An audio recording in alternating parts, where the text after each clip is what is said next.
अस्सलाम वालेकुम व्यूवर्स, उम्मीद करती हूँ आप सब खैरियत से होंगे। अगर आप चाहते हैं कि आपके होंठ भी गुलाब के पंखुड़ियों की तरह गुलाबी गुलाबी हो जाएं, तो ये रेमेडी है सिर्फ़ आपके लिए। चलिए स्टार्ट करते हैं हम आज की अपनी रेमेडी।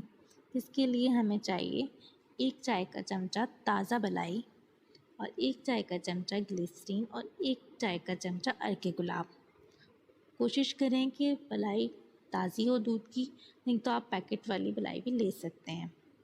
इन तीनों चीज़ों को मिक्स करके एक पेस्ट बना लीजिए और रात को सोने से पहले अपने होठों पे लगा लीजिए और ओवरनाइट इसको छोड़ दीजिए। जब सुबह आप उठें तो अपना फेस वॉश कर लीजिए और देखिएगा आप 1 हफ्ते के इस्तेमाल के बाद आपके होंठ कितने गुलाबी हो जाते हैं।